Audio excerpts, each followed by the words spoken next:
Great news, folks. It's April 17th, 2024, and finally the whole range of the 2024 KTM and Husqvarna trail bikes can use the map switch. We have 4 fantastic maps in it. 2 power maps, 2 traction control maps, and you could also utilize the quick shift feature if you wanted to. Stay tuned.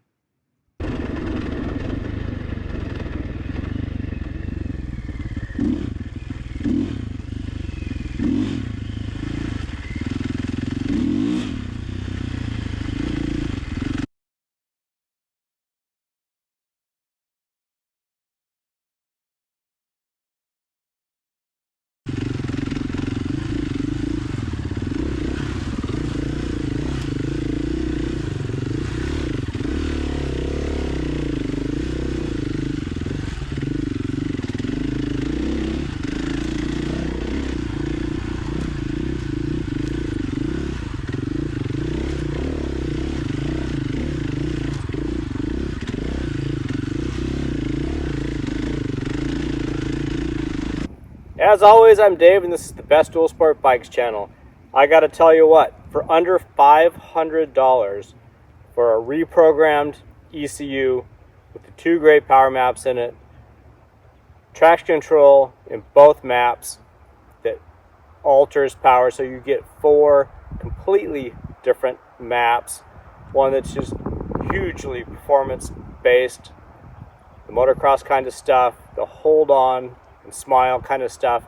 And then the second one, the green map, which we've wised up, and it's taken a while to get it sorted out. We needed good riding weather because it's all about riding. I will show you the dyno stuff in a second, but this is all really about riding.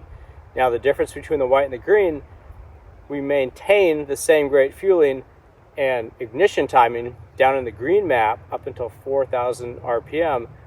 So there's no flameouts. We could make it more docile on the very bottom, but there's an increased risk of flameouts, and nobody wants that. But after that, we make it a little bit leaner than normal, which kind of helps docile power down, but we also really start to kill off ignition timing. So what good is that for? Well, it's great for general overall riding.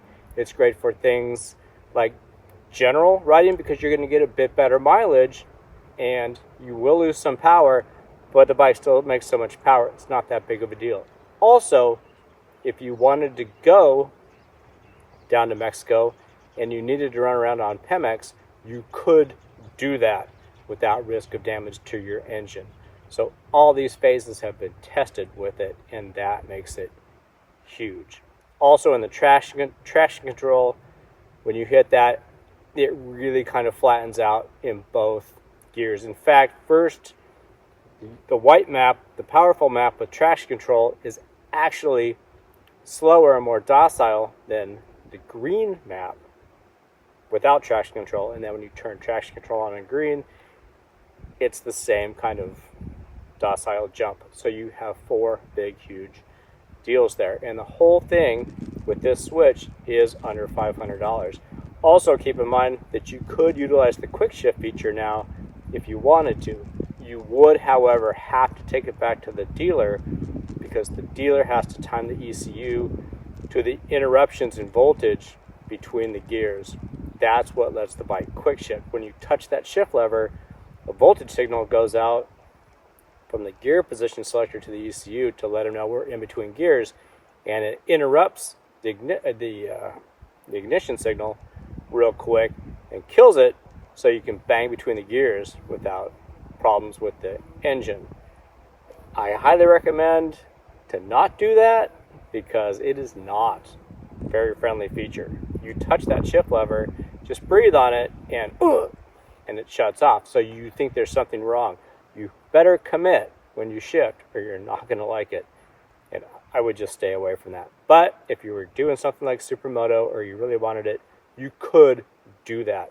So with all those functions, you would have to be dumber than a taco having sex with a mule, and that's really hard to do because that's extremely dumb and ugly, to realize that there's not a better deal. in the industry.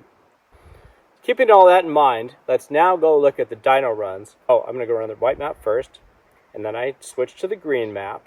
You can see what that did, and then I hit traction control in the white map, and you can see I go back to the white map and I hit traction control in the white map. You can see how that kind of killed it. Now I can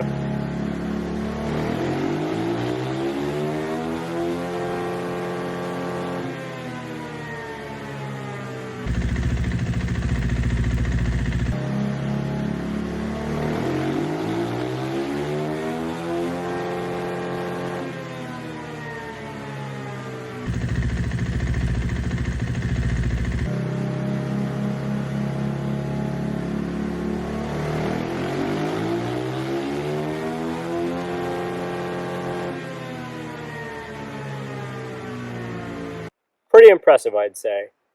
Again, with the green map aspect of it, you get a more docile sense when you're riding it. After 4,000, that's wide open stuff. So that's picking up different things than when you're actually in the middle and kind of riding things. But the traction control side, where you really you heard it and kind of saw it go flat, you really do feel that everywhere when you're out on the trail. So if you wanted to dumb things down out on the trail, you really are better just switching into traction control than you are from going to the powerful to the green map. The green map is great though for general trips, things where you'd like a little bit better mileage. And of course, the air fuel ratios are 100% safe, right about 14:1 with open exhaust, open intake. I'm at sea level. He even did it with the airbox lid off to get the maximum amount of air to it, and the two-stroke air filter cage in it. So there's no situation where you're going to be running leaner than that.